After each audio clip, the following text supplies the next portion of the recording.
15번째 기독교 윤리 수업이 되겠습니다. 지난 시간에 이어서 계속해서 우리가 살펴보겠습니다. 정의에 관한 문제를 서론적으로 조금 다루었는데 오늘도 여전히 서론적인 그런 입장에서 계속 복습하는 의미에서 다시 시작하도록 하겠습니다.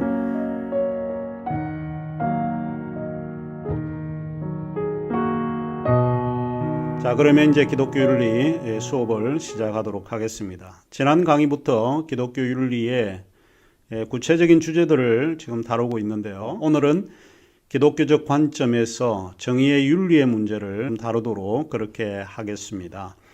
성경은 사회와 세상의 정의에 대해서 많은 이야기를 하고 있습니다. 한 구절을 소개해 드리자면 이사야 28장 17절에 이렇게 기록이 되어 있습니다. 나는 정의를 측량줄로 삼고 공의를 저울추로 삼으니. 이 구절에서 두 가지 용어가 등장하고 있는데요. 하나는 정의라고 하는 단어이고 또 하나는 공의라고 하는 단어입니다. 정의는 영어의 justice이고 이 말은 히브리 말로 미시파트로 사용되고 있습니다. 그리고 공의는 영어의 righteousness인데 이거는 히브리 말로 제데크라고 표현을 하고 있습니다. 이처럼 성경은 사회와 세상의 불평등, 부정의 혹은 불의에 저항하고 공정하고 공평하며 정의로운 사회와 세상에 대하여 이야기하고 있다라고 하는 것을 알 수 있습니다. 성경적 관점에 대해서는 뒤에서 좀 우리가 더 많이 다루게 될 것이고 우선 저희들이 정의에 대한 논의가 다루어져야 할 것 같습니다. 그래서 오늘의 주제로서 정의에 관한 문제를 우선적으로 취급을 하고 이런 정의에 대한 논의에 근거해서 기독교적 관점에서 바라본 정의의 문제를 살펴보려고 합니다. 정의에 관한 오늘의 주제는 기독교 윤리에서 상당히 중요한 주제이고 그럼에도 이 주제는 쉬운 주제가 아니고 굉장히 어려운 주제 중에 하나입니다. 그러나 우리는 이 정의의 문제를 기독교인으로서 잘 이해하고 넘어가야 할 것 같습니다. 그러면 오늘 이 정의의 문제를 하나하나 풀어가면서 살펴보도록 하겠습니다. 우선 우리가 정의에 대한 사전적 의미, 어원적 의미, 그리고 여러 학자들이 이 정의를 어떻게 말하고 있는지를 우선적으로 살펴보고 그 다음에 중심적인 정의의 주제를 생각을 해보도록 하겠습니다. 정의는 사전적인 의미에서 진리나 옳음에 맞는 올바른 도리를 뜻하고 있습니다. 올바른 도리라고 할 때 이 말의 뜻은 사람이 어떤 입장에서 마땅히 행해야 할 바른 길을 이야기하고 있습니다. 올바른 길은 반드시 여기서 진리나 옳음에 따라서 행해야 하는 길 혹은 행해야 하는 도리라고 이해해 볼 수 있습니다. 둘째로 정의의 어원적 의미를 우리가 살펴보아야 할 텐데 정의, 영어의 justice라고 하는 이 어휘는 그리스 로마 신화에서 정의를 담당하는 여신 있는데 그 여신이 유스티티아에서 유래한 어휘입니다. 유스티티아라고 하는 라틴어가 영어의 justice라고 하는 말로 발음을 하고 있는 것입니다.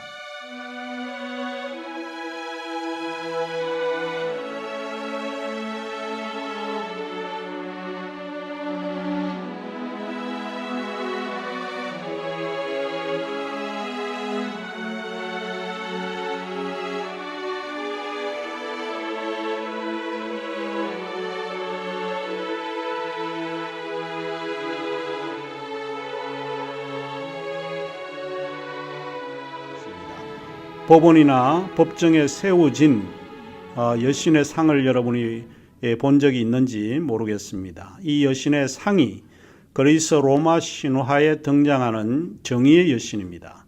이 그림을 자세히 보면 몇 가지 특징적인 것을 우리가 살펴볼 수 있는데 눈을 가리고 있고 그리고 금과 저울을 들고 있습니다. 오른손에는 검이 쥐어져 있고, 이 검이라고 하는 것은 법이란 얼마나 어렵고 난해한가 하는 것을 이야기를 할 수 있고, 또 사법의 권위와 권력을 상징하고 있다라고 볼 수 있습니다. 왼손에는 저울이 들려져 있는데, 이 저울은 법의 공정함과 공평함을 상징하고 있습니다. 그리고 조금 전에 이야기를 했듯이 한 가지 정의의 여신상에 눈을 가리고 있는 것을 여러분이 보셨을 것입니다.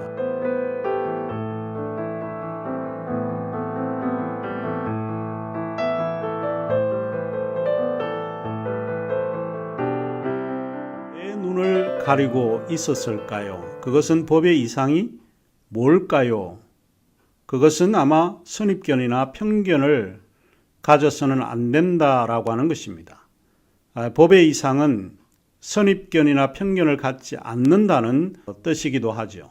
자기와 잘 아는 사람을 보게 되면 판결이 좋은 방향으로 결정이 나고, 잘 모르거나 가난하고 어려운 사람인 경우에 또 자기에게 도움이 안 되고 이런 류의 사람이라고 하면 법의 판결이 나쁜 방향으로 판결을 내리는 경우가 허다하기 때문에 그렇게 해서는 안 된다라고 하는 뜻입니다. 그래서 로마 신화에서 이 정의의 개념은 법이 추구하는 궁극적인 이념이라고 이해해 볼 수 있습니다.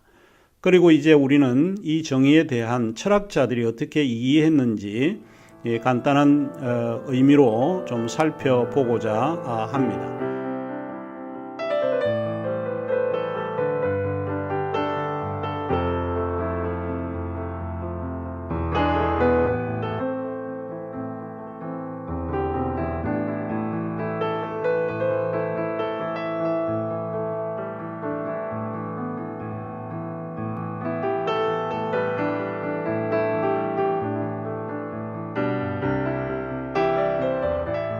고대 아테네의 가장 뛰어난 철학자는 소크라테스라고 해도 사실 틀린 말은 아닐 것입니다. 소크라테스는 정의를 인간의 선한 본성으로 정의해 왔습니다. 인간의 선한 본성이 정의라고 하는 것인데, 이것은 정의가 인간이 추구해야 되는 가장 선한 본성에 가깝다라고 하는 뜻입니다. 플라톤의 제자인 아리스토텔레스의 경우에도 그는 정의를 평등한 것으로 이해를 했습니다. 특히 아리스토텔레스는 정의를 배분적 정의 혹은 분배적 정의로 이해했다라고 볼 수 있습니다. 고대 로마의 법학자인 울피아누스가 있는데, 울피아누스는 정의를 각자에게 그 자신의 몫을 돌리려는 항구적인 의지로 정의를 했습니다. 이 정의는 아리스토텔레스가 내린 정의와 또 유사한 부분이 없지 않아 있는데, 아리스토텔레스는 정의를 자기 자신에게 합당한 몫이 자기에게 돌아가는 것이라고 정의를 했습니다. 여기에 우리가 기억을 해야 될 사람이 도미티우스 울피아누스라고 하는 사람입니다.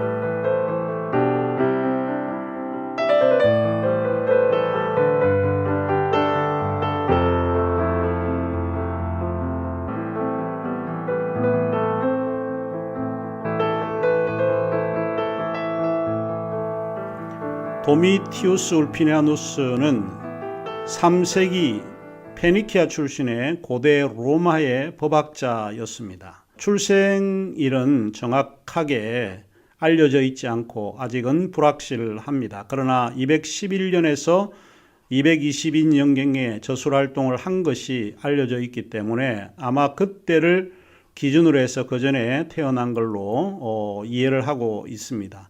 그의 주요 저서로서는 고시주에라고 하는 말이 있는데, 리브리 아드 에딕툼이라고 하는 고시주해라고 하는 그의 저서가 사람들에게 많이 알려져 있고, 흥미로운 것은 많은 그 법의 이론들을 설명을 할 때에 울피아누스의 이 이야기들을 많이 언급하고 있다라고 보는 것입니다. 로마 법의 정신에서 우리가 보통 이제 상식적으로 들어왔던 이야기 중에 하나는, 로마는 정치 제도, 법률, 기독교로 세계를 3번 정복했다라고 하는 그런 이야기를 많이 우리가 듣고 있는데, 로마법은 로마법 대전을 이야기를 하고 있고, 로마법 대전은 모든 불문법을 하나의 법률 책에 모아놨습니다. 그런데 그 법률 책의 내용만 재판에서 불문법으로 인용할 수 있게 강제했었다라고 하는 것을 우리가 알고 있는데, 그 법전의 소위 5분의 2가 울피아누스 저서를 통해서 인용된 그런 말들입니다. 그만큼 로마법 그러면 울피아누스와 동등하다라고 우리가 이해해 볼 수 있습니다. 그래서 울피아누스가 정의했던 이 정의가 가장 널리 알려져 있습니다. 그래서 결국 정의라고 하는 것은 울피아누스가 말했듯이 각자에게 그 자신의 몫을 돌리려는 항구적인 의지라고 하는 것이 많은 사람들에 의해서 널리 받아들여지고 있는 정의관입니다. 여기서 모든 사람은 각자의 몫이 있다는 것을 전제로 하고 있습니다. 그러면 어떤 몫인가요? 합당한 몫이라는 것입니다. 그 합당하고 타당한 몫은 행복을 추구할 권리입니다. 그 합당한 몫은 한마디로 이야기를 해서 개인의 고유한 권리를 가리키고 있습니다. 여러 이제 국가에서 이 개인의 고유한 권리를 언급한 내용들이 굉장히 많습니다. 한두 국가를 여러분에게 좀 소개를 할까 하는데, 1987년 프랑스 시민들은 프랑스 인권선언을 통해서 자유와 평등 그리고 우회를 주장하며 혁명을 일으켰다. 여기서 개인의 고유한 권리는 이 프랑스 인권선언에서는 자유, 평등, 우회 이 3가지 의미로 이해되고 있다라고 하는 것입니다. 1776년 미국의 독립혁명과 더불어 종교의 자유, 언론의 자유, 그리고 개인의 자유를 선포했습니다. 이처럼 정의라고 하는 것은 개인의 고유한 권리를 떠나서는 이해될 수 없는 주제라고 볼 수 있습니다.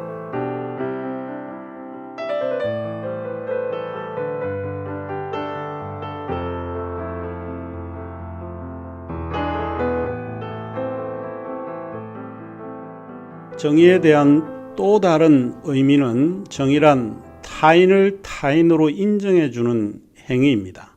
이 말은 자신의 권리와 타인의 권리가 동등하고 평등하다는 의미로 받아들이고 있습니다. 내 자신의 권리가 소중하면 타인의 권리도 소중하다는 의미입니다.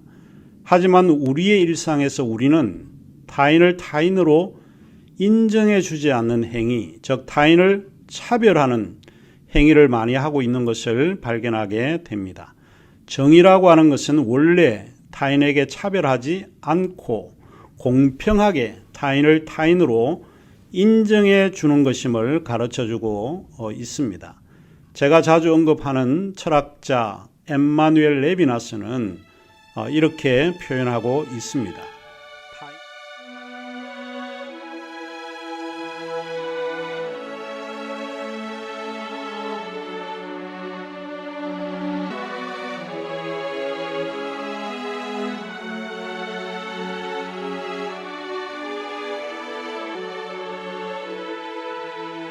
타인은 윤리적 근거다. 이것은 내가 윤리적 근거가 되어서는 안 되고 타인이 윤리적 근거가 된다라고 하는 말입니다. 정의라고 하는 것을 우리가 요약을 해보면 결국 정의는 분배, 평등, 불평등, 노력, 그 다음에 남성, 여성의 차별, 필요, 보상, 공정성 등에서 합당한 몫을 갖게 된다라고 하는 의미로 우리가 요약을 해볼 수 있습니다. 이제 우리가 살펴볼 것은 정의의 3가지 유형입니다.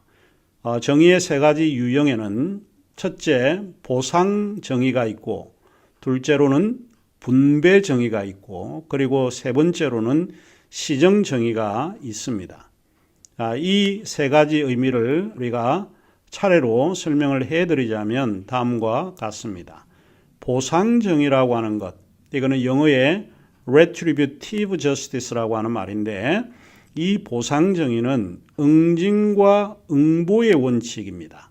구약 성경에 자주 등장하는 말입니다. 이 정의는 소위 렉스 탈리온이라고 말을 하고 있는데, 전문적인 용어로 이 용어를 동해보복법이라고 부르고 있습니다.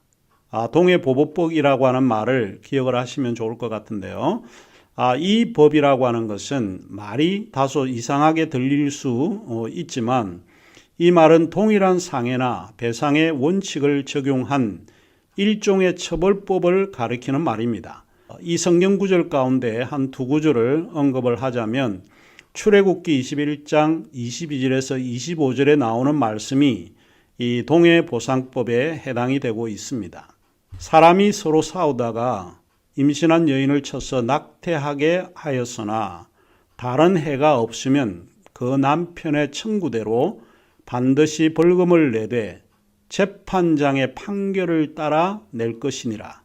그러나 다른 해가 있으면 값되 생명은 생명으로, 눈은 눈으로, 이는 이로, 손은 손으로, 발은 발로, 된 것은 된 것으로, 상하게 한 것은 상함으로, 때린 것은 때림으로 갚을지니라. 레위기 24장 17절에서 21절에도 이와 유사한 말씀으로 표현을 하고 있습니다. 사람을 쳐 죽인 자는 반드시 쳐 죽일 것이요, 짐승을 쳐 죽인 자는 짐승으로 짐승을 갚을 것이며, 사람이 만일 그 이웃에게 상해를 입혔으면 그가 행한 대로 그에게 행할 것이니, 상처에는 상처로, 눈에는 눈으로, 이에는 이로 갚을지라. 상해를 입힌 그대로 그에게 그렇게 할 것이며. 이렇게 이제 표현된 거, 이는 이, 눈은 눈, 이와 같은 거를 동해보상법이라고 이야기를 합니다. 간단히 말하면 이것은 동해, 즉 동일하게 상해를 입히도록 처벌하는 법률 조항입니다. 우리 김병건 교수님께서 그의 침례교회 기독교 윤리에서 동해보복법이 예수님의 요구가 정반대로 바뀌었다고 주장을 합니다. 그러니까 구약의 이 법은 신약에서는 다른 의미로 받아들이게 된 것이죠. 왜냐하면 누구든지 내 오른뺨을 치거든 왼편도 돌려대라는 겁니다. 그러니까 오른뺨을 치면 동해보복법은 이 오른뺨도 다시 쳐야 되는데, 그렇게 하지 말고 내 오른뺨을 치거든 왼편도 돌려대라는 거예요. 누구든지 오리를 가자 그러면 십리를 가는 거죠. 그러니까 이 구약의 이 법은 신약에서 정반대 법이 되었다라고 하는 것을 우리 김병우 교수님은 지적을 하고 있습니다. 그 다음에 정의의 유형이 분배 정의입니다. Distribute Justice인데, 이 분배 정의는 배분의 원칙을 뜻합니다. 몫을 나누어 주는 원칙으로서 몫을 나누기 위해서는 어떤 기준이 필요하겠죠. 분배는 주로 사회 재화, 즉 경제적 생산물에서 나누는 것을 의미합니다. 이를테면 10명의 사람에게 파이 하나를 분배하려면 10조각을 나누어야 이게 균등하게 분배가 되는 것이고, 2명의 경우라고 하면 이 공평하고 합당한 분배는 2조각으로 나누어야 하는 것을 말합니다. 원칙적으로 분배 정의가 상당히 쉽게 이해가 되는 것처럼 보이기는 합니다. 그러나 실제로 이 분배가 쉽게 이루어지지 않는다는 것이 우리의 일상에서 발견할 때가 많이 있습니다.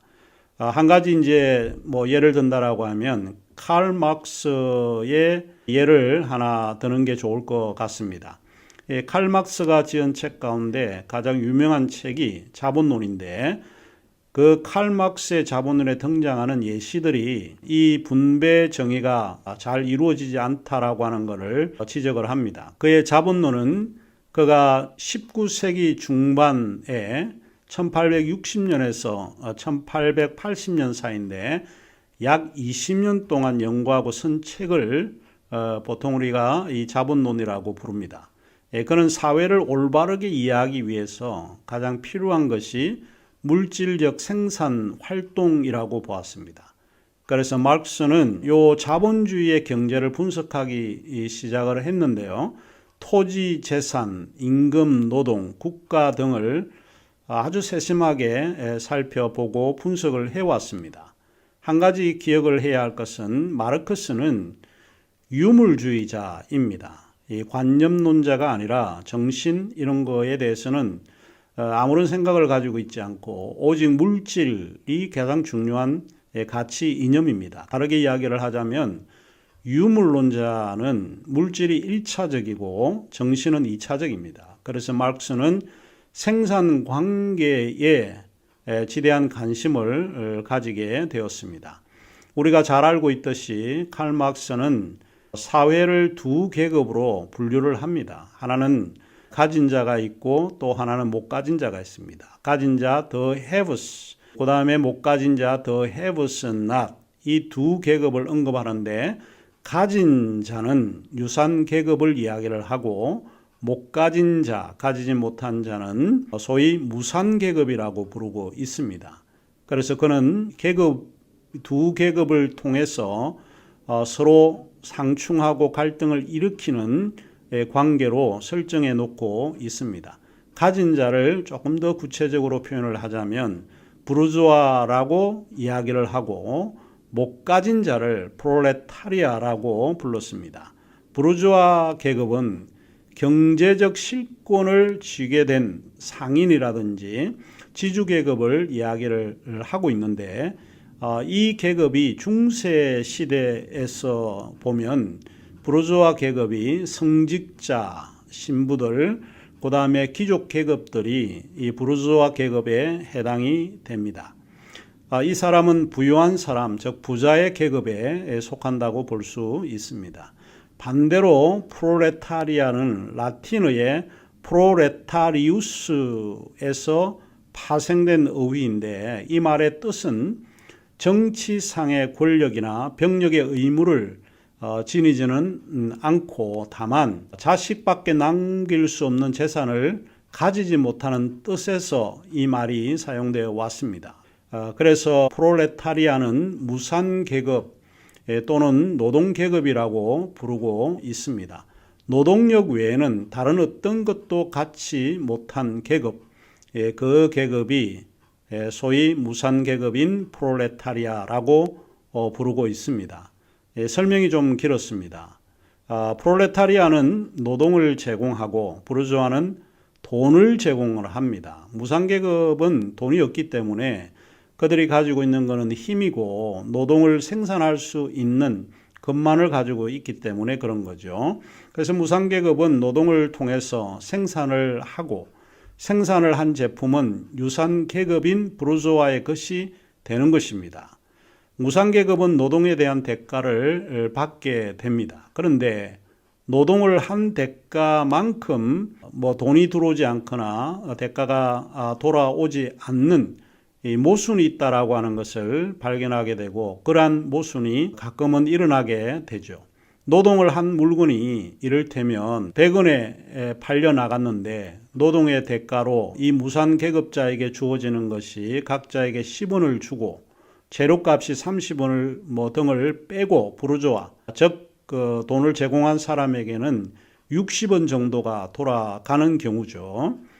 적절한 예는 될 수 있을지는 모르지만 아마 이렇게 생각하시면 훨씬 이해가 되지 않을까 싶습니다. 이때 노동자에게 10원과 돈을 제공한 사람에게 60원 사이에 상당한 차이가 나게 되죠. 그래서 노동을 한 사람은 우리가 제품을 만들었는데 우리는 10원을 받으니까 좀 억울한 심정이 일어나지 않을까 생각을 합니다.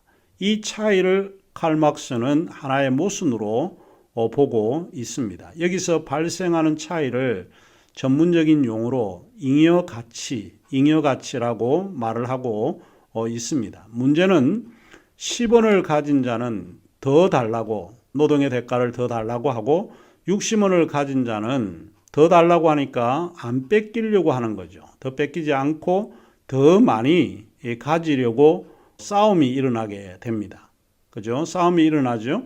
이 싸움을 칼 막스는 뭐라고 이야기하는가 하면 계급 투쟁입니다. 무산계급과 유산계급의 투쟁. 부르조와 프롤레타리아의 이런 계급이 문제가 되고 서로 투쟁하고 논쟁을 하게 됩니다. 계급 투쟁이 문제이니까 칼 막스는 우리 그러지 맙시다 라고 이야기를 하는 겁니다. 계급의 경계 자체를 없이고 우리 함께 노력을 해서 서로 분배하면 어떨까? 이렇게 생각을 한 거죠. 그래서 마르크스가 제안한 것은 이 계급이 없는 그런 거를 주장하게 됩니다. 그래서 분배 정의를 외치게 된 거죠.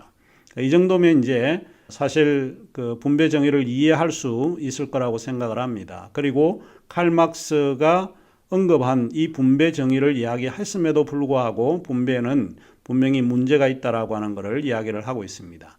그 다음에 이제 시정정의 있는데 corrective justice라고 하는 이 시정정의는 보상과 응보가 문제가 아니고 보상과 배상의 원칙을 이야기를 합니다. 이것은 한마디로 어떤 문제에 부딪혔을 때 불이익을 당했을 때 섭섭하지 않게 보상하고 배상한다라고 하는 것을 뜻합니다. 요 정도로 소위 정의에 대한 세 가지 유형들을 우리가 살펴보는 게 좋을 것 같습니다. 그러면 이제 우리가 생각을 해볼 것은 왜 정의가 필요한 것인가 하는 문제입니다. 왜 정의가 중요할까요? 이 질문은 정의의 목적을 알게 합니다. 자, 그러면 시간이 다 되었기 때문에 강의는 여기서 마치도록 하고 다시 뵙도록 하겠습니다.